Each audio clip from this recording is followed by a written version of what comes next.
Hello again and welcome back to London. Sterling has got a slight bump after the latest Bank of England minutes. To find out why, I've been speaking to Simon Smith from FxPro. The Bank of England minutes have come out. Is there anything earth-shattering from them?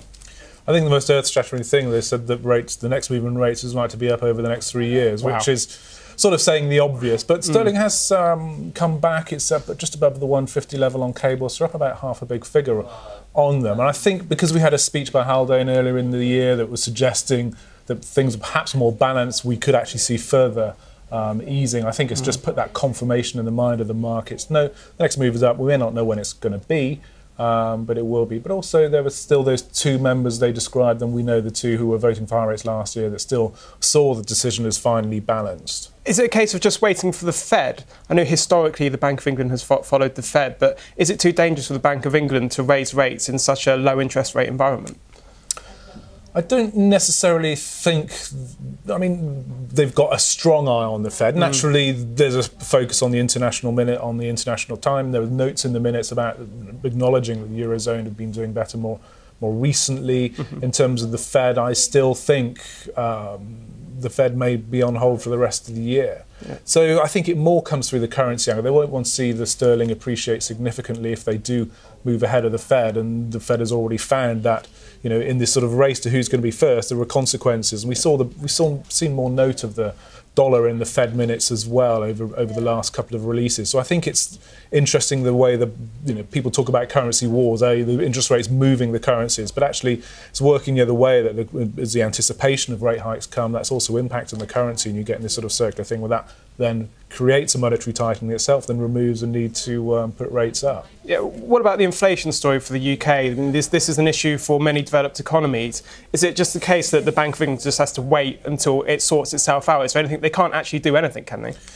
Well, it's been the same when inflation was overshooting. You know, when we had inflation, 4.5%, 5%. So actually, it's temporary factors, and look at the core rate, and they sort of held back. And it's the same now, where we're seeing low inflation on the headline. The core rate has nudged back low. So we were nudging up the last couple of months. It's nudged back down, the core rate. So I think that's notable in the last release. We saw falling prices just escape from the more core elements of food and energy into other areas. So I think that's the thing they're going to be watching.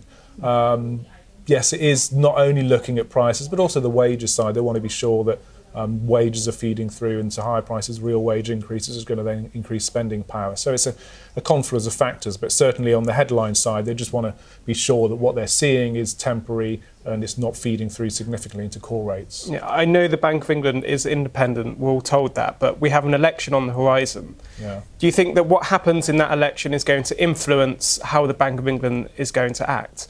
Because in theory, they should have, both parties, main parties, have committed to the same sort of spending cuts, but we could see quite different outcomes. Well, I guess if you see a coalition government, whoever they may be, then it's likely, well, the feeling is it's going to be more, even if it's not a coalition, you see a minority government then has to negotiate on pretty much everything that goes through. That's one of the dangers, that rather than having a sort of a fiscal assumption, you have a sort of far less stable fiscal assumption, which, negotiating, a bit like America when you get all this sort of pork barrel stuff, yes, and okay, well, fine, if we can do this, but then we want more spending here on that. That would be a worrying situation for the bank. So at the moment, they just assume the budget that was done in March gets passed, and that's the central assumption.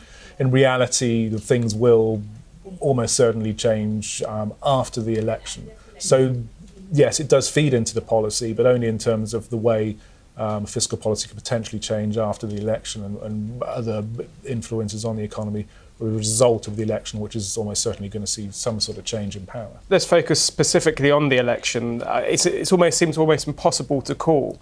But if we look from an outsider's investor's point of view, what's going to be the most dangerous outcome from the election? They always say, markets don't like uncertainty, and that's certainly true. So I think a protracted negotiation in terms of the coalition or a minority government then has to govern by pretty much on a piecemeal basis, getting enough support for each bit of legislation they go through. That is probably the least appealing market outcome. If you have a Labour or coalition or Conservative-led coalition, at least you have some stability. We've seen over the last 5 years.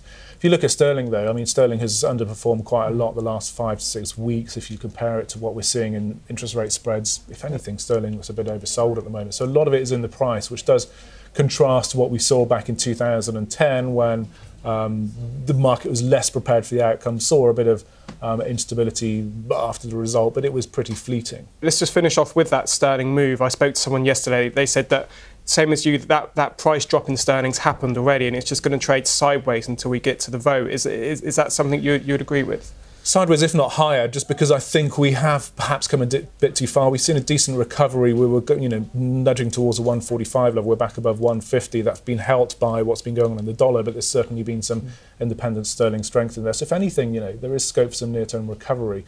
But going into the election, if we don't see the polls swing in a decisive manner either way, then I think sterling is going to be probably on the more vulnerable side, so maybe going back towards the lower end of that range.